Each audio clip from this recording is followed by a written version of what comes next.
আমি একটা মশলা তৈরি করে নিচ্ছি, যেটা হচ্ছে সাম্বার মশলা। তার জন্য আমার কিছু গোটা মশলা চাই। সেগুলো হচ্ছে জিরে, ধনে, কিছু গোলমরিচ, গোটা কারি পাতা, একটু ছোলার ডাল, তার সঙ্গে একটু সর্ষে, আর তার সাথে আছে কিছু একটা শুকনো লঙ্কা, কিছু না, একটা শুকনো লঙ্কা।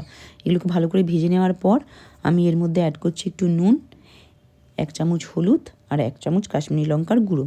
এগুলোকে আমি ভালো করে ভেজে নেব ফ্রাই প্যানের মধ্যে। ভেজে নেওয়ার পর আমি কোনো তেল অ্যাড করিনি, কোনো জল অ্যাড করিনি, এমনিই ভাজছি শুকনো। ভেজে নেওয়ার পর এটা যেই ঠান্ডা হয়ে আসবে, তারপর আমি এটাকে মিক্সিং জারের মধ্যে দিয়ে পেস্ট করে নেব।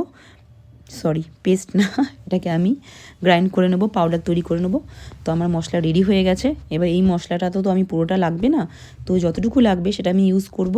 আর বাকি মশলাটা আমি একটা এয়ারটাইট জারের মধ্যে রেখে দেবো, যেটা আমি পরেও ইউজ করতে পারি। আমার যতটুকু মশলা তৈরি হয়েছে এটাতে আমার 3-4 বার সাম্বার তৈরি হয়ে যাবে, মানে 2 কি 3 জনের মতো।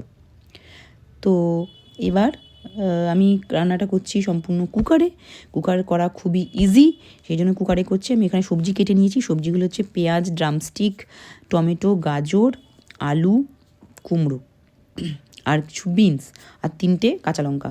প্রথমে আমি কুকারের মধ্যে তেল দিয়ে গরম হয়ে যাওয়ার পর তার মধ্যে জিরে, সর্ষে, কারি পাতা দিয়ে প্রথমে সেটাকে আমি একটুখানি নাড়াচাড়া করে নিলাম। তারপর আমি পেঁয়াজ কেটে দিলাম, পেঁয়াজ দিয়ে দিলাম। পেঁয়াজ দেওয়ার পর আমি কিছুক্ষণ নাড়াচাড়া করার পর ওর মধ্যে আমি অ্যাড করছি টমেটো অ্যাড করে দেওয়ার পর আমি কিছুক্ষণ নাড়াচাড়া করে অল্প একটু নুন দিয়ে নেবো। যদি আপনাদের দরকার না লাগে তাহলে নুন দেবেন না, আর যদি মনে হয় যে নুন দিতে হবে বা একটু নরম তাড়াতাড়ি করতে চান তাহলে আপনারা নুন দিতেই পারেন। তারপর নাড়াচাড়া করে নেওয়ার পর এবার আমি এর মধ্যে অ্যাড করব একে একে সমস্ত সবজিগুলো একটার পর একটা অ্যাড করে দেওয়ার পর আমি আবার এগুলোকে ভালো করে ভাজবো, নাড়াচাড়া করে নেবো কুকারের ভেতরেই। এইভাবেই, কুকারটা আমার একটু সাইজে বড়। বিনস দিলাম, তারপর দিচ্ছি গাজর দিয়ে দিয়েছি, কুমড়ো দিয়ে দিচ্ছি, আলু দিলাম।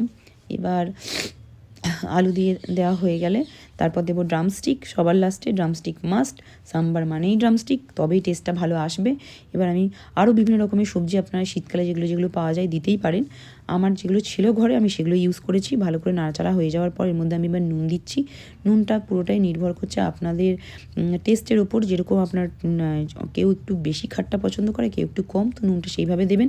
1 চামচ হলুদ, 2 চামচ সাম্বার মশলাটা দিয়ে দিলাম যেটা আমি বানিয়েছিলাম, আর 1 চামচ কাশ্মীরি লঙ্কার গুঁড়ো। এবার ভালো করে মশলার সঙ্গে সবজিটাকে একসঙ্গে নাড়িয়ে কষিয়ে নিচ্ছি। কিছুক্ষণ ধরে কষিয়ে নেওয়ার পর আমি এর মধ্যে দিয়ে দিলাম তেঁতুল গোলা জলটা দিয়ে দেওয়ার পর আমি এটাকে আবার ভালো করে নাড়িয়ে নেব।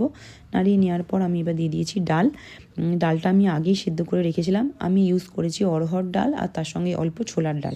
আপনারা ইচ্ছা করলে বিভিন্ন রকম ডালই দেওয়া যায়, কিন্তু সাম্বারে সবাই বেশিরভাগই শুনি যে অড়হরের ডাল দেয়, বাট আমি ছোলার ডালও মিক্স করেছি।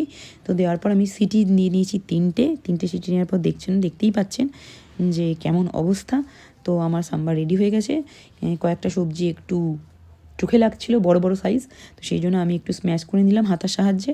এবার আমার সাম্বার একদম রেডি, সার্ভ করে নিলাম। আমার তো ভালোই লেগেছে, আশা করি আপনাদেরও ভালো লাগবে। কেমন হয়েছে আমাকে জানাবেন, আর আপনারাও বাড়িতে ট্রাই করুন, নিয়ে আমাকে অবশ্যই জানাবেন।